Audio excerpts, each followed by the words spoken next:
আমাকে ময়মনসিংহে আঘাত করতে চাওয়া হয়েছিল। পাবনায় সত্য কথা বলার সময় স্টেজে একজন মহিলাকে নিয়ে আসার চেষ্টা করা হয়েছিল, আমি জোরালো প্রতিবাদ করেছি। কখনো অন্যায়ের কাছে মাথা নত করেছি এমন নজির আমার বুঝ হওয়ার পরে হয়নি। আমাদের জীবন, আমাদের মরণ, আমাদের সব একমাত্র কেবলমাত্র শুধুমাত্র আল্লাহর জন্য। বিগত শাসন আমলে অনেক জুলুম নিপীড়নের শিকার হতে হয়েছে। 116 জন আলেমের লিস্ট করা হলো, সেখানে আমাকে নিয়ে আসা হলো। মাঠে সত্য কথা বলার কারণে ডিজিটাল অ্যাক্টে মামলা হলো, সাইবার নিরাপত্তায় মামলা হলো, কোর্টে কোর্টে ঘুরেছি। এই মামলার কারণে বিভিন্ন জায়গায় প্রোগ্রামে হ্যারাসমেন্ট করা হয়েছে। বিগত এই সময়ে আমরা মাঠে ময়দানে কথা বলতে গিয়ে অনেক বাধার বিপত্তির সম্মুখীন হয়েছি, অনেক বাধা বিপত্তির সম্মুখীন হতে হয়েছে আমাকে এবং আমার সহকর্মী, আমার মতো যারা মাঠে ময়দানে কথা বলেন সবাইকে। বাংলাদেশে ওয়াজের মাহফিল বা ওয়াজের মাঠ ময়দানে, তফসিরের ময়দানে আমি খুব নতুন কেউ নই, খুব নতুন না, মোটামুটি বলতে পারেন অনেক দিন হয়ে গিয়েছে। প্রায় একবারে স্বাভাবিকভাবে যদি কথা বলি তাহলে মোটামুটি 15-16 বৎসর তো স্বাভাবিক, একবারে নর্মাল। 15-16 বৎসর 17 বৎসর থেকে তো এই মাঠে কথাই বলছি, ময়দানে, বাংলাদেশে তাফসিরের ময়দানে কথা বলছি। কথা বলতে গিয়ে আমরা অনেক বাধা বিপত্তির সম্মুখীন হয়েছি, এটা স্বাভাবিক। আমরা বিল হিকমাহ ওয়াল মাউইযাতিল হাসানাহ, হিকমতে উত্তম কথামালার মাধ্যমে মানুষের কাছে তাওহীদ এবং রিসালাতের কথা পৌঁছে দেবার সমূহ চেষ্টা করেছি।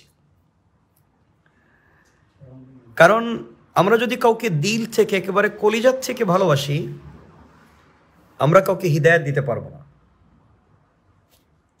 কারণ ইন্নাকা লা তাহদি মান আহবাবতা, আপনি কাউকে একবারে কলিজাত থেকে ভালোবাসলে হিদায়াত দিতে পারবেন না, কারণ হিদায়াত দিতে পারেন একমাত্র আল্লাহ। আমরা যদি কাউকে আঘাত করি, পিটাই হিদায়াতের জন্য, রব বলেছেন লাস্তা আলাইহিম বিমুসাইতির, আপনি কাউকে আঘাত করেও হিদায়াত দিতে পারবেন না।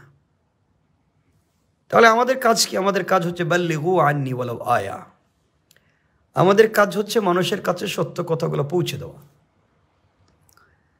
তো এই দায়িত্ব নিয়ে মাঠে ময়দানে দীর্ঘ 15, 16, 17 বৎসর থেকে কথা বলছি। বাংলাদেশের সকল জেলায় এমন কোনো জেলা নেই যে জেলায় একাধিকবার আমি সফর করিনি। প্রোগ্রামের ওসিলায় সফর করেছি। আল্লাহ আমাকে দেশ বিদেশে অনেক জায়গায় সফর করিয়েছেন দ্বীনের দাওয়াতের কারণে। আমরা অনেক কথা বলেছি। তো কথা বলতে গেলে অনেক সময় ব্যক্তি আক্রোশের শিকার হতে হয়েছে, কখনো ব্যক্তি আক্রোশের শিকার হতে হয়েছে, কখনো সংঘবদ্ধ কিছু মানুষের আক্রোশের শিকার হতে হয়েছে। বিভিন্ন সময় বিভিন্নভাবে আমরা জুলমের শিকার হয়েছি জালেমের মাধ্যমে।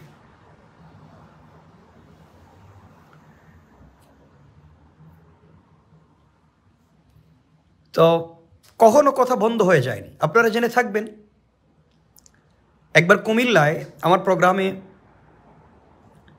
অনেক বেশি একজন মুরব্বী, আমি যেন সত্য কথাগুলো সময়ের যা প্রয়োজন তার জন্য না বলতে পারি, উনি বাধা দিয়েছিলেন। আমি সর্বোচ্চটুকুন প্রতিবাদ করেছি। বাংলাদেশের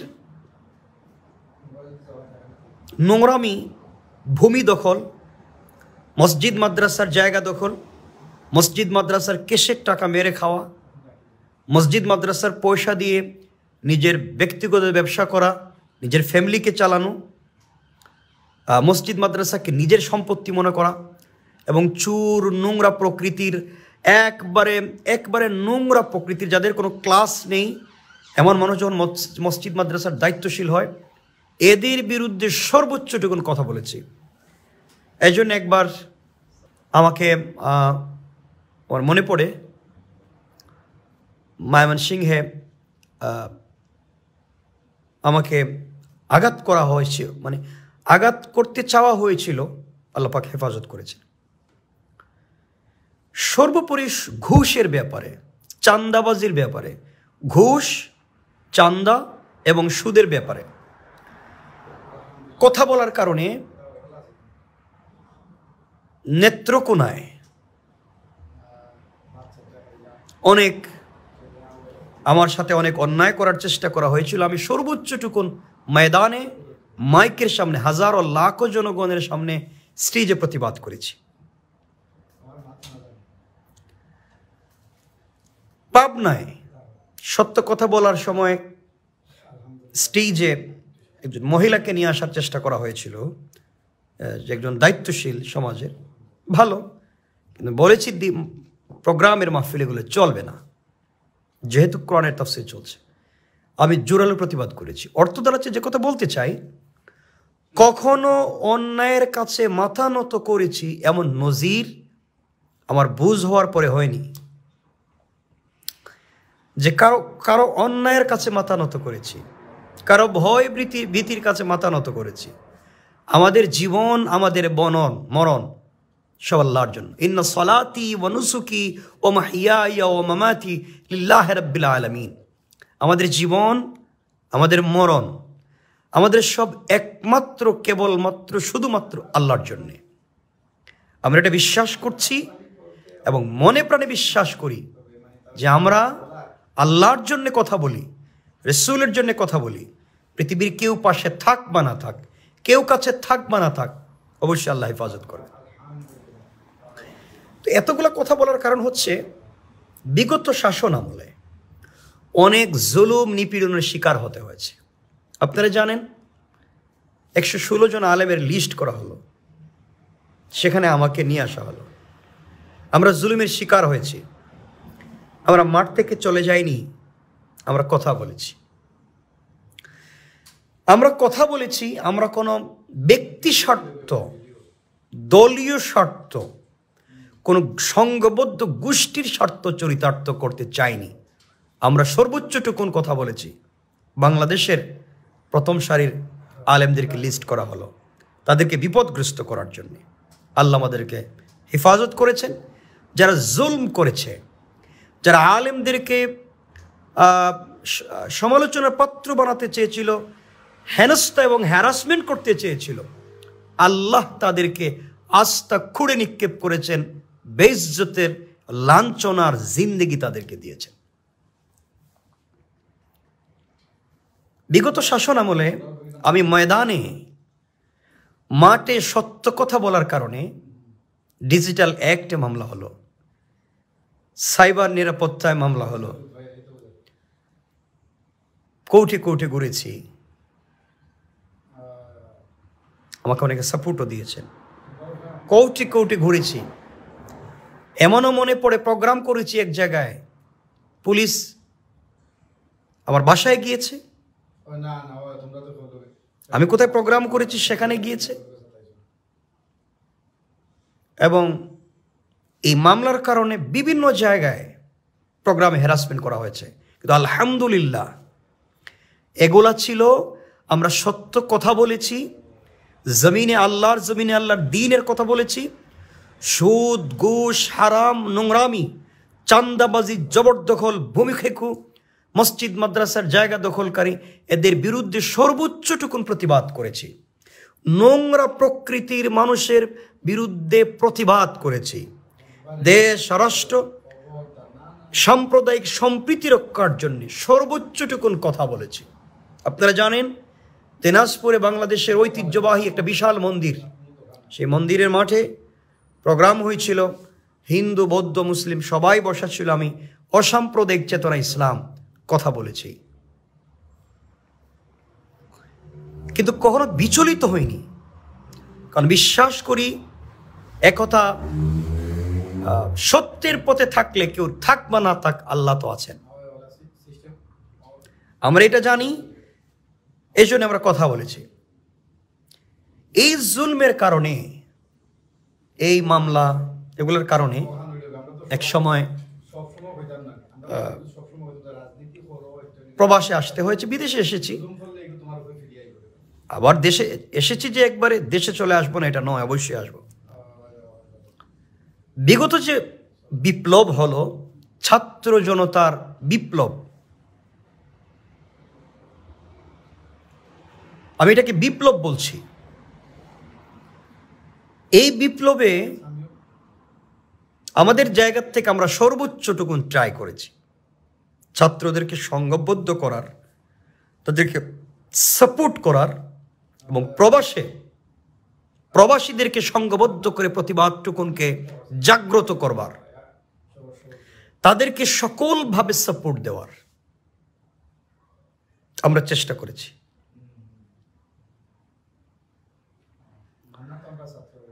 অনলাইন অফলাইনে সর্বোচ্চটুকুন আমরা আমাদের ভাইদেরকে দিয়ে, আমরা আমাদের সহকর্মীদেরকে দিয়ে, ইসলামী আন্দোলনের কর্মীদেরকে দিয়ে আমরা যেখানে যেভাবে হয় আমরা কাজ করেছি, যতটুকুন সম্ভব সর্বোচ্চটুকুন, মানে দেশে থাকলে যা করা যেত তার চাইতে বেশি করেছি, দেশে এবং প্রবাসে। 4-5 তারিখ, 5 তারিখের পরে দেশ পরিবর্তন হলো, সরকারের পরিবর্তন হলো, স্বৈরাচার ধ্বংস হলো। আমি তখন প্রবাসে। কে বা কারা এই 4-5 অগাস্টের সিলেটের, আমি আপনাদেরকে মোটামুটি একটু তথ্য দেই।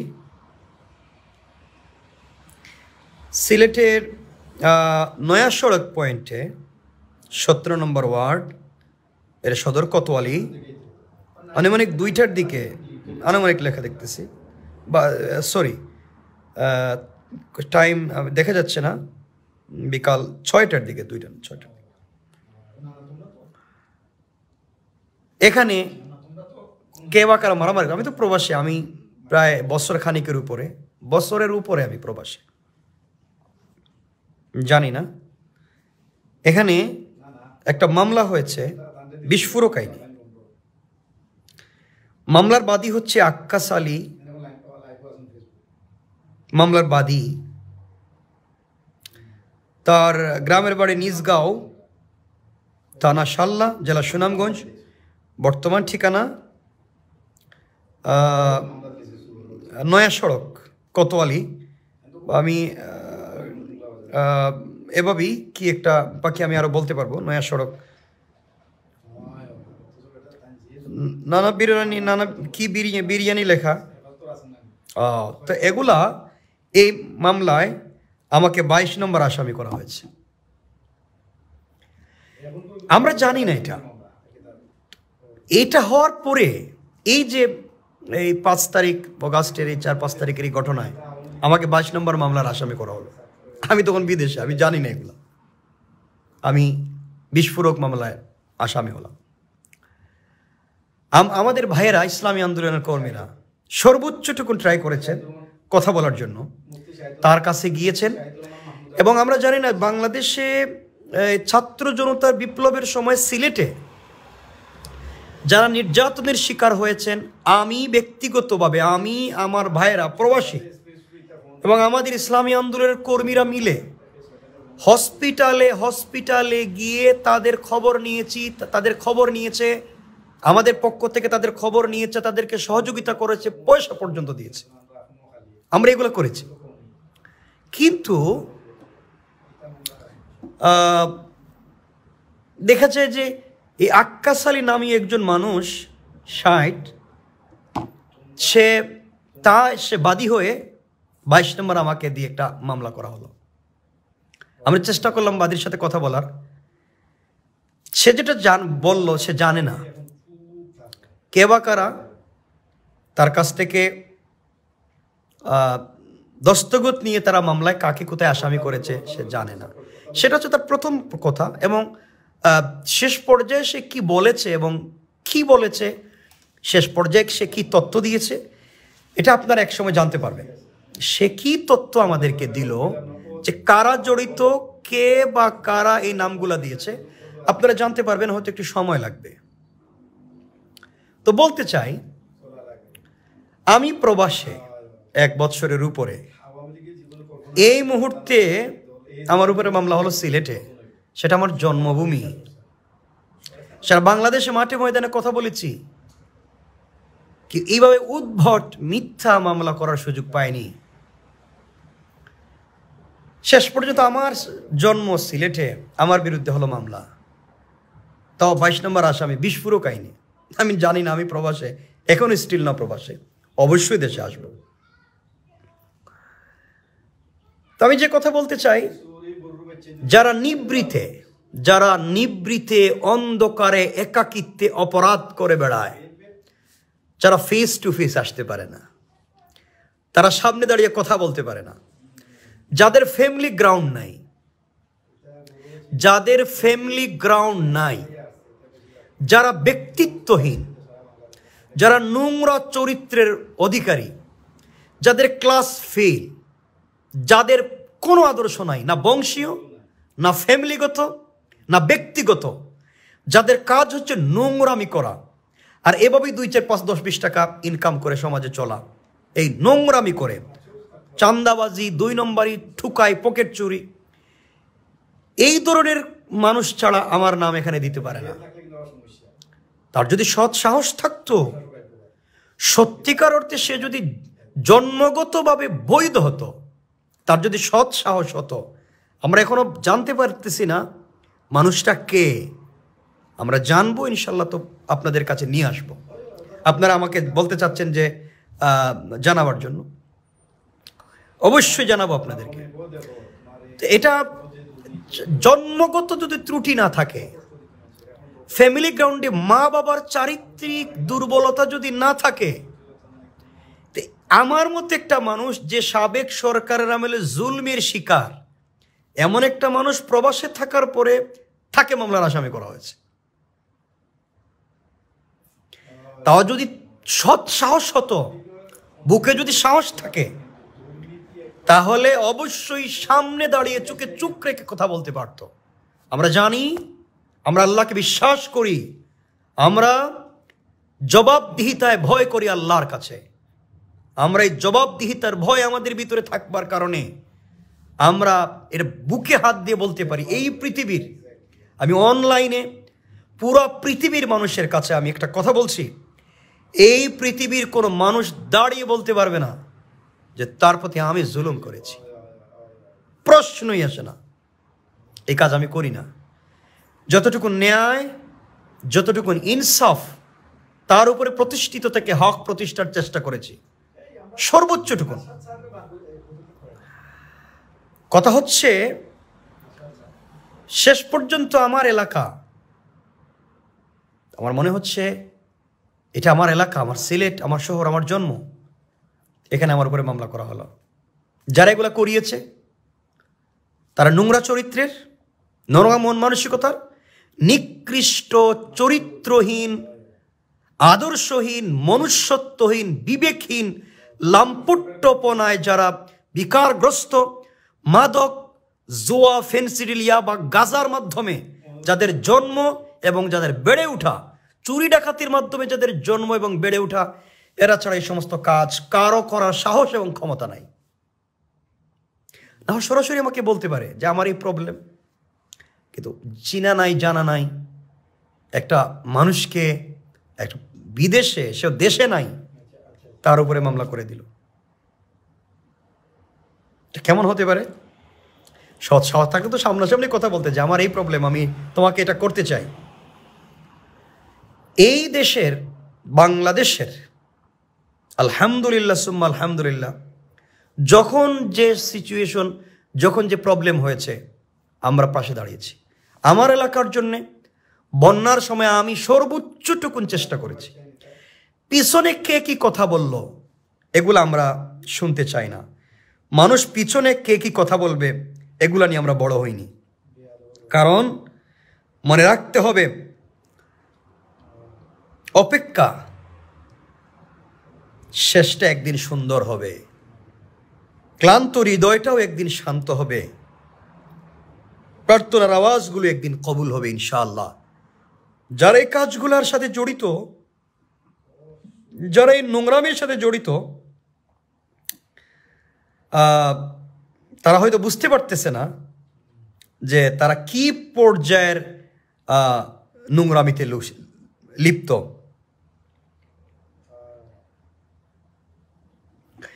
এই বাংলাদেশে বহু মানুষের দুষ্টামি মোকাবেলা করে এই দেশে বসবাস করেছি। বহু মানুষের বন্দুকের গুলির নিশানায় পড়ে ওই জনপদে দিনের কথা বলেছি। কারো সাহস হয় নাই মিথ্যা মামলা করে দেওয়ার। কিন্তু আমার এখন মনে হচ্ছে আমার এলাকায়, আমার জন্মভূমি মুগলা বাজারে কিছুদিন আগে গত প্রোগ্রামের সিজনে গভীর রাত্রে আমার গাড়ি ডাকাতি করা হলো। এটা আমি এখনো চিন্তা করতে পারি না। এখন মামলা করা হলো। মনে রাখবেন, আমরা এগুলাকে নিয়ে কোনো চিন্তা করি না। ওলামায়ে কেরাম এগুলাকে নিয়ে ভয় পায় না। কিন্তু মিথ্যা, যে মানুষটা মিথ্যা উদ্ভট, আল্লাহ কোরআনে বলেছেন যারা এই সমস্ত কাজে জড়িত নিশ্চয় তাদের জন্ম আদর্শ ঠিক নাই। দিল মামলা আমাকে। এজন্যে এখনো আমরা বলতে পারতেছি না। আমরা তো বাদীর নাম তো বললাম, বাদীর সাথে কথা বলা হয়েছে এবং কেমনে কে বা কারা এগুলা করিয়েছে সর্বোচ্চ আমরা ট্রাই করব তাদের কাছ থেকে খবরগুলা নেওয়ার, খবরগুলো আদায় করার, কারা এগুলার সাথে জড়িত। ফেসিবাদ গিয়েছে বাংলাদেশ থেকে, মানে একই কৌটা আবার ভিন্ন নামে ফিরে আসতে চাচ্ছে। কে কার জায়গায় এখন কোথায়, কে কোন ফ্যাক্টরিতে চাঁদাবাজি করবে, কে এখন কোন দোকান থেকে চাঁদা আদায় করবে, কে কার কাছে চাঁদা দাবি করবে, কে কিভাবে কাকে মামলা দিয়ে এভাবে পয়সা ইনকাম করবে, এইগুলোতে এখন কিছু ঠকাইরা ব্যস্ত। এর মানে হচ্ছে একই কৌটা ভিন্ন নামে ফিরে এসেছে। এজন্য আমরা আন্দোলন করিনি, এজন্য আমাদের ছাত্ররা আন্দোলন করেনি।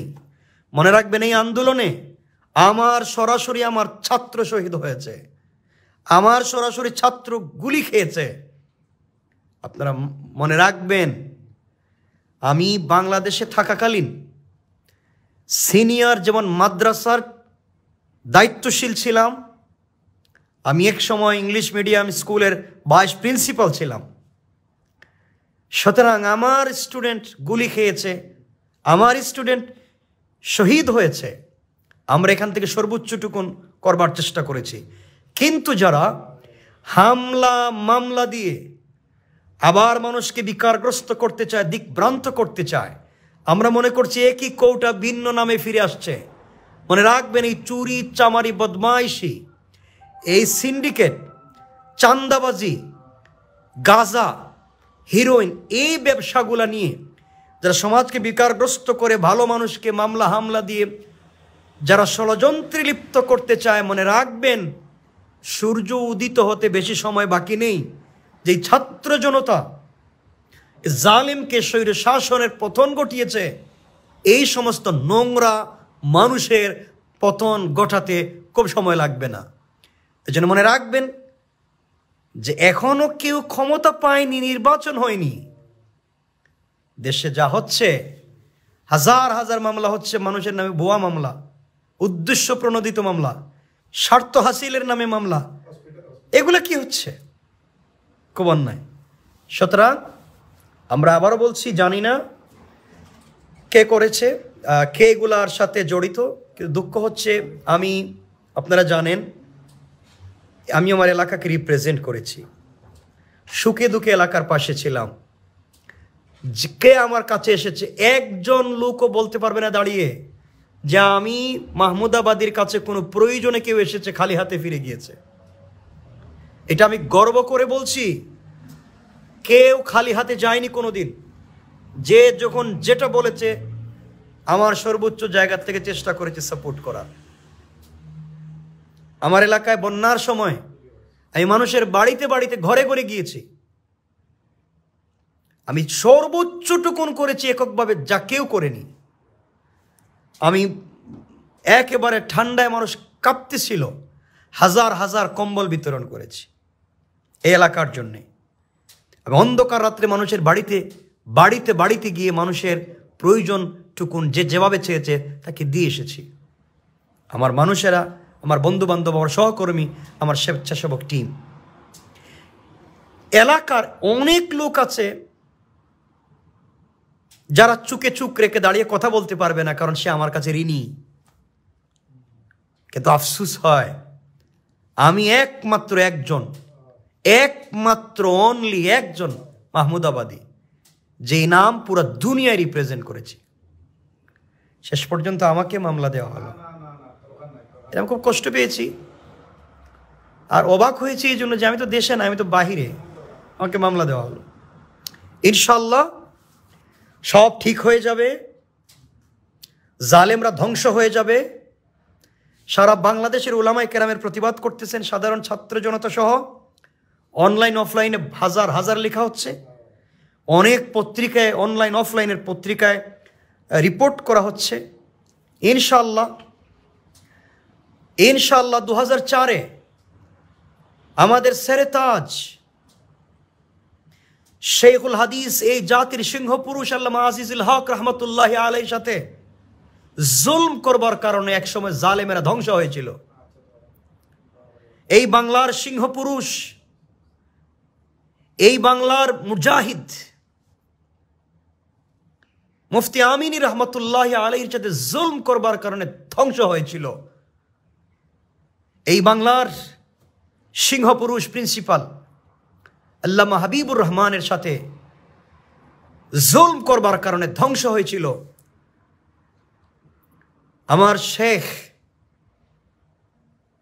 আল্লামা শাহ আহমদ শফি রহমতুল্লাহ, আমার উস্তাদ এবং শেখ আল্লামা জুনাইদ বাবুনগরী, আমার উস্তাদ এবং শেখ, তাদের সাথে অন্যায় এবং জুলম করবার কারণে জালেমেরা যেভাবে ধ্বংস হয়ে আস্থা করে নিক্ষিপ্ত হয়েছে, ইসলামী আন্দোলনের কর্মীদেরকে নির্যাতন আঘাত করবার কারণে আজ যেইভাবে তাদের পিঠ ঢাকবার পর্যন্ত জায়গা এই দেশে নাই, আজও যারা নোংরা মানসিকতা নিয়ে এই দেশের জনপদে ভালো মানুষকে যারা কষ্ট দিচ্ছে, আপামর জনতাকে মিথ্যা বানোয়াট ভিত্তিহীন মামলার মাধ্যমে কষ্ট দিতে চায়, এই জাতি তাদেরকে এমনভাবে ধ্বংস করবে যেইভাবে আল্লাহ তাআলা নমরুদকে ধ্বংস করেছেন, ফেরাউন, আজ সামুদ, পুরো জাতিকে ধ্বংস করে দিয়েছেন। পুরো জাত ধ্বংস হয়ে যাবে যদি আবারও কেউ উলামায়ে কেরামের সাথে নোংরা খেলায়, ইসলামী আন্দোলনের কর্মীদের সাথে নোংরা খেলা লিপ্ত হয়ে যায়। পরিষ্কার করে বলছি, এই দেশ আমাদের অসাম্প্রদায়িক চেতনায় সাম্প্রদায়িক সম্প্রীতির সোনার সুজলা সুফলা, শস্য শ্যামলা, স্বচ্ছ শুভ্রোজ্জ্বল এই সোনার বাংলাদেশে ইসলাম ছিল, ইসলাম আছে, ওলামায়ে কেরাম ছিলেন, ওলামায়ে কেরাম আছেন। আমরা কিয়ামত পর্যন্ত থাকব। যারা এই সমস্ত নোংরা খেলা লিপ্ত হয়েছে তারা 20টার মতো, পশুর টয়লেট 20টার মতো তারা সমাজ থেকে নিগৃহীত হয়, সমাজ থেকে একদিন তাদের মূলোৎপাটন হবে ইনশাআল্লাহ। এজন্য বলতে চাই, আল্লাহর ওয়াস্তে নোংরা খেলায় লিপ্ত হবেন না। আমি একথা বলতেছি এই জন্য, আমি মনে রাখবেন, শুধু আমার মামলা নিয়ে কথা বলছি না, সারা বাংলাদেশের ওলামায়ে কেরামের উপরে মামলা হচ্ছে। এই ওলামায়ে কেরাম যারা বিভিন্ন জায়গায় ভুয়া মামলা দিচ্ছে, তো আমরা মনে করতেছি একই কৌটা ভিন্ন নামে ফিরে আবার আসতে চাচ্ছে।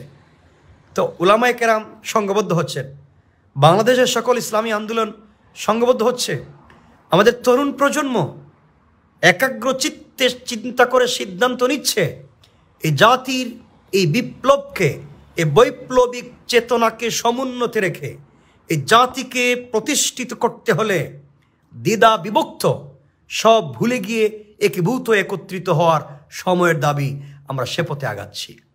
কিন্তু যারা হামলা মামলা দিয়ে কষ্ট দিচ্ছে তারা হয়তো বুঝতে পারতেছে না তারা ভুল করতেছে। সুতরাং আমরা আশা করবো তাদের শুভবুদ্ধির উদয় হবে, তারা এগুলো বাদ দিয়ে দিবে, এই নোংরা খেলা বাদ দিয়ে দিবে।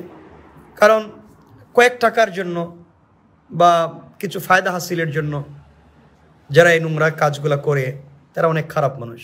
আমি আমার প্রিয় এলাকাবাসীকে অনেক ভালোবাসি, আমার প্রিয় মোগলা বাজার, দক্ষিণ সুরমা এবং উত্তর সুরমা, ফেঞ্চেগঞ্জ, বালাগঞ্জ এলাকার মানুষকে আমি ভালোবাসি। কারণ মোগলা বাজারে আমার দাদা মরহুম জহির আলী ঠিকাদার, যিনির ফ্যামিলির 1000 বৎসরের ঐতিহ্যই মোগলা বাজারের সাথে জড়িত। এই সিলেটের মানুষ এক নামে যাকে সম্মান করে, সর্বোচ্চ পুরা বৃহত্তর সিলেটের মানুষ যাকে এক নামে সম্মান করে, আজও বিভিন্ন সালিশি বৈঠকে বসলে যার নাম নিয়ে মানুষ গর্ববোধ করে, আমি তার বংশের নাতি। সুতরাং আমরা বেশি আসিনি, আমরা এলাকায় বেশি আসিনি। নোংরা খেলা কখনো খেলতে চাইনি, আমরা তো এগুলো পছন্দ করি না। কারণ এই রাজনৈতিক শয়তানি, নাফরমানি, এগুলোতে আমরা যেতে চাই না। আমরা এদেশে দিন প্রচার করি, দিনের কাজ করি, মাদ্রাসা মসজিদের কাজ করি। আপনারা জেনে থাকবেন, আমার এলাকায় মোগলা বাজারে বাংলাদেশের সর্বোচ্চটুকুর একটা বিদ্যাপীঠ, ইনস্টিটিউট করবার জন্য সর্বোচ্চ চেষ্টা করে জায়গা কিনে প্রতিষ্ঠান দাঁড় করিয়েছি। দিন শেষে এখানেই ফিরে আসব, মরলে হয়তো লাশ ওখানেই যাবে। এই ছোট আমার প্রিয় এলাকাবাসী, আমার গ্রাম সহ প্রিয় মোগলা বাজারবাসী, প্রিয় এলাকাবাসী, কোনোভাবে আমরা কোনো অন্যায়কে প্রশ্রয় দেব না। আমরা অন্যায় করব না, অন্যায়কে প্রশ্রয় দেব না। আমরা একসাথে চলতে চাই।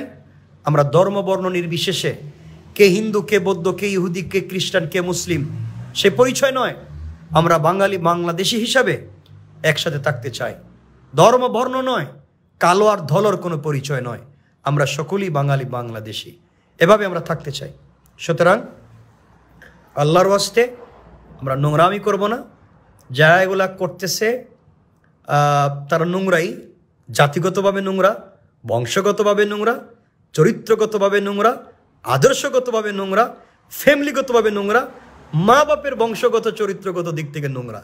এরা দেশ বিরোধী, দেশদ্রোহী, রাষ্ট্রদ্রোহী, মানবতা দ্রোহী, সর্বোপরি আলিম ওলামা এবং ইসলাম বিদ্বেষী। ইসলামিক খুলস লাগালেই মুসলিম হয় না। ইসলামকে লালন করতে হয়, চর্চা করতে হয়, ভালোবাসতে হয়। আমি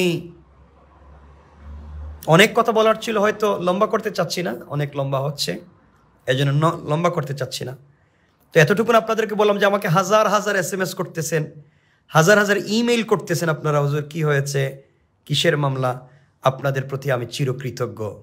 আপনারা আজকে যেভাবে আপনারা আমাকে স্মরণ করেছেন, এই বোয়া বানোয়াট ভিত্তিহীন একটা মামলার পরে আমাকে মনে করেছেন। আমার প্রিয় ভাইরা, বিশেষ করে আমি অনেকের নাম এই মুহূর্তে নিচ্ছি না। আমাদের প্রিয়, আমার মুরব্বী, আমার প্রিয় দেলোয়ার ভাই, আমার শাহেদ ভাই, সাংবাদিক সাকি ভাই সহ, আমার সাদিক সহ আরও যারা কাজ করে যাচ্ছেন, আমার মুরব্বী, যাদের পরামর্শে আমরা চলি, যারা কাজ করছেন, আপনাদের প্রতি চিরকৃতজ্ঞ আজীবন। অবনত মস্তকে আপনাদের প্রতি চিরকৃতজ্ঞ। পাশাপাশি বলবো, প্রিয় এলাকাবাসী, আমরা দেশের স্বার্থে, এলাকাবাসীর স্বার্থে আমরা সংঘবদ্ধ, আমরা একতাবদ্ধ। আমরা দেশের জন্য, সমাজের জন্য কাজ করতে চাই। আসুন, প্রত্যেক ঘর থেকে একজন ভালো মানুষ তৈরি হোক, একটা শিক্ষিত জাতি তৈরি হোক, আলেম ওলামা তৈরি হোক। আমার মনে হয় আমি চেষ্টা করেছি এলাকা থেকে কিছু আলেমকে তৈরি করবার, নিয়ে আসার, সমাজের জন্য লিড দিতে পারে, মুখ খুলে কথা বলতে পারে। যারা ট্রাই করতেছে, আমি তাদেরকে সাধুবাদ জানাই এবং আমার পাশে তাদেরকে পেতে চাই। পাশাপাশি এলাকায় আমি যে প্রতিষ্ঠান করতে চাচ্ছি, আপনারা দোয়া করবেন, সাপোর্ট এবং সহযোগিতা করবেন। আপনাদের দোয়ায় আমাকে নয়, আমার প্রতিষ্ঠানকে মনে রাখবেন, এটা আশা করছি। দাদাও চলে গিয়েছেন, বাবাও এই এলাকায় চলে গিয়েছেন, আমার দাদার দাদাও এখানে গিয়েছেন, আমার দাদার দাদার দাদা ওখানে গিয়েছেন। তো আমাকে তো এখানেই যেতে হবে, দিন শেষে এলাকায় যেতে হবে, এখানকার মানুষের সাথে মিলেমিশে থাকতে হবে। আমি বিশ্বাস করি, আমি দিলে হাত দিয়ে বিশ্বাস করি, আমার এলাকার প্রিয় মোগলা বাজার রেঙ্গা পরগনার মানুষ আমাকে কলিজাত থেকে ভালোবাসে। আমি এলাকায় যাওয়ার পরে আমি খুব প্রাউড ফিল করি যে মানুষ যখন আমার কাছে আসে বা বিভিন্ন প্রোগ্রামে আমি যাই এলাকার, আমার দিল ভরে যায়। কিন্তু মনে রাখবেন, চমৎকার ফুলের গাছ হলেও সব ফুল বাগানে কিন্তু স্প্রে দেওয়ার পরেও কিছু পোকা থেকে যায়। ওই বিষ পোকাগুলোই একসময় ফুল বাগানকে নষ্ট করে দিতে চায়। তো আশা করছি এগুলো একদিন থাকবে না। আমরা দোয়া করি যারা এই নোংরা কাজ করেছে আল্লাহ তাদেরকে হিদায়াত দান করুক। আর আমি লাইভের পরে যদি মনে করেন কেউ কোনো প্রতিক্রিয়া দেখাচ্ছে, যদি মনে করেন কেউ কিছু বলতেছে হাটে, অফলাইনে অনলাইনে, তো আপনারা মনে করতে পারবেন কারা এগুলোর সাথে জড়িত, আপনারা বুঝতে পারবেন আশা করছি। দোয়া করবেন, খুব কম সময় দেশে এসেছি, একেবারেই কয়েকদিনের ভিতরে হয়তো দেশে চলে আসতে পারি, আল্লাহ চাহে। আমি খুব ভালো আছি, এখানকার মানুষ আমাকে খুব ভালোবাসে, মানুষের ভালোবাসা নিয়ে বেঁচে আছি, মৃত্যুর মুহূর্ত পর্যন্ত ভালোবাসা নিয়ে বেঁচে থাকতে চাই এবং মৃত্যুবরণ করতে চাই ভালোবাসা সহ। মৃত্যুর পরে মানুষ গালি দিয়ে কেমন লাইফ চাই না, মৃত্যুর পরে বাবার চরিত্র নিয়ে কথা বলুক সেটা চাইনি, আমার কার্যক্রমে আমার মায়ের চরিত্র নিয়ে কথা বলুক সেটা চাইনি। কিন্তু কিছু মানুষের কর্মকাণ্ডে হয়তো তার মা, তার বাপ, তার ফ্যামিলি, তার বংশের চরিত্র নিয়ে মানুষ কথা বলা শুরু করেছে এবং কথা বলতেই পারে। এজন্যে প্রিয় এলাকাবাসী, আমরা একসাথে থাকব, একীভূত থাকব, বাই বাই হয়ে থাকব, ফিতনা ফাসাদ নয়। আপনারা যে যার মতো করে দল করেন, আমার আপত্তি কি। আমি তো এই বাংলাদেশের এই জেনারেল যে দলগুলো আছে, ইসলামিক দলের কথা বলছি না, জেনারেল দলগুলা, এগুলোর সাথে তোমার বিন্দুমাত্র রক্ত ব্লাডের সম্পর্ক নাই। আপনারা জেনে থাকবেন আমি ইসলামী আন্দোলনের কর্মী। ছাত্র জীবনে যা করেছি এবং ছাত্রত্ব শেষ করে গণসংগঠনে যে সময় দিয়েছি, মনে করবেন না যে সেগুলো আমরা বাদ দিয়ে ফেলেছি। যা রক্তে যা ঢুকে যায়, মিশে যায়, তাকে ভোলানো যায় না। সুতরাং আমার জন্য দোয়া করবেন, আপনাদের জন্য দোয়া থাকবে, সবার জন্য দোয়া থাকবে, প্রিয় এলাকাবাসী সহ। আমার কথা যারা এতক্ষণ শুনলেন, হাজার হাজার মানুষ আপনারা লাইভে এসেছিলেন আমার সাথে কথা, কিন্তু আমি সবাই তো বলতেছেন, আমি সবার নাম বলতে পারবো না। দিন শেষে যে কথা বলতে চাই, এই নোংরা খেলা বন্ধ হওয়া দরকার। বাংলাদেশে যারা এই নোংরা খেলা শুরু করেছে, এই নোংরা খেলা বন্ধ হওয়া দরকার। কারণ আমার জীবনে, আমি আপনাদেরকে বলছি, আমি আমার জীবনে জনপদে রাত বিরাতে হেঁটে চলেছি। মানুষের নিন্দা, গালিগালাজ কিংবা প্রশংসা দ্বারা জীবনে প্রভাবিত হয়নি, নিজের বুদ্ধি এবং বিবেক দ্বারাই পরিচালিত হয়েছি। আমার এই ক্ষুদ্র জীবনে শুধু কাজের পেছনে ছুটেছি, আর আমার প্রাপ্য সব সময় আমার পিছনে ছুটেছে। কারো দয়া, কারো করুণার প্রয়োজন অনুভব করিনি, কারো পিছনে লাগার প্রয়োজন হয়নি, না জেনে না বুঝে কোনো কাজে হাত দিইনি এবং নিজের জবানকে পাপের কাজে কখনই ব্যবহার করিনি। কাউকে অভিশাপ দেইনি এবং কারো নিকট কিছু চাইনি, বরং আমার সর্বনাশ করা মানুষগুলো যখন বিপদে পড়েছে তখন সবার আগে আমি সাহায্য নিয়ে এগিয়ে গিয়েছি। এটাই আমার আদর্শ। সারাটি জীবন অজানা জায়গার থেকে সাহায্য পেয়েছি। জনপ্রিয়তা বা সমর্থনের চেয়ে মানুষের দোয়া লাভের চেষ্টা করেছি। দিন শেষে যখন হিসাব মিলাতে চেষ্টা করেছি, তখন দেখেছি আলহামদুলিল্লাহ আল্লাহ বেশ ভালোই রেখেছেন। আশা করছি ভবিষ্যতে তিনি আরও ভালো রাখবেন। কিন্তু আমার একটা কথা মনে পড়েছে, দার্শনিক সক্রেটিস একটা কথা বলেছিলেন। কথা জিজ্ঞেস করা হয়েছিল তাকে, আপনি আদব কায়দা শিখবেন কোথার থেকে? তিনি শিখেছিলেন, জবাবে বলেছিলেন, আমি আদব কায়দা শিখছি বেয়াদব থেকে। কারণ তাকে বলা হলো, বেয়াদব থেকে আপনি আদব কায়দা শিখবেন কেমনে? দুশ্চরিত্র থেকে আপনি শিখলেন কেমনে? তিনি বললেন, বেয়াদব যা করে আমি তা করি না। এজন্য আবারও বলছি, যারা নোংরামি করে তাদের কাছ থেকে শিখেছি। তারা নোংরামি করে, আমরা করি না এবং করব না। যা আমাদেরকে গালি দেয় দিতেই থাকবে, যারা ষড়যন্ত্র সমালোচনা করে করতেই থাকবে, বিনিময়ে আমরা কিছু করব না ইনশাল্লাহ। এতটুকুন বলতে পারি। এলাকার জন্যে এলাকাবাসীর জন্যে জীবনের সবটুকুর সময় ব্যয় করতে পারে, কিন্তু কারো ক্ষতি এক চুল পরিমাণ হোক আমার চোখের সামনে সুস্থ মস্তিষ্কে সেটা সহ্য করব না। দিন শেষে একটা কথা বলতে চাই, হঠাৎ করেই একদিন দেখবেন, আমি বলছি আমাকে কষ্ট দিচ্ছে যারা, হঠাৎ করে একদিন দেখবো আমার অস্ত্রে সিক্ত দোয়া সবগুলো কবুল হয়ে গিয়েছে। সেদিন ফিস ফিস করে হয়তো বলে উঠবো, হে আমার রব, আপনাকে ডেকে আমি কোনো দিন বিফল হইনি, আপনাকে ডেকে আমি কোনো দিন নিরাশ হইনি। সুতরাং কথা অনেক লম্বা করতে চাই না, অনেক কথাই মনে পড়তেছে আজকে, সব কথা মনে করতে চাই না, সব কথা মনে করে কষ্ট নিতে চাই না। শুধু আপনাদেরকে কথা বললাম, আমার জন্য দোয়া চাই, আপনারা আমার জন্য দোয়া করবেন। যারা এই নোংরা খেলা শুরু করেছে, আল্লাহ চিরেই তাদের জুলুম তাদেরকে ধ্বংস করে দিবেন ইনশাল্লাহ। মনে রাখবেন, আমি তো একটা কথা বারবারই বলে থাকি, এটা আমি নতুন করে নয়, আমি সবসময় একটা কথা আমি বারবার বলি এই সমাজের মানুষকে, তুমি সমাজে যতটা মূল্যবান হবে তথাকথিত হিংসুকের হিংসার কারণে ততটা সমালোচনার পাত্র হবে। সময়ের ব্যবধানে জ্ঞানী মূর্খকে চিনতে ভুল করে না, কারণ সে জ্ঞানী। পক্ষান্তরে মূর্খ জ্ঞানীকে চিনতে পারে না, কারণ সে মূর্খ। সুতরাং আপনারাও কষ্ট নিয়েন না। আমাকে যারা বারবার ফোন দিয়েছেন, আপনারা দিলে অনেক কষ্ট পেয়েছেন, আপনারা অনেক ব্যথা পেয়েছেন যে কি হয়েছে হঠাৎ করে।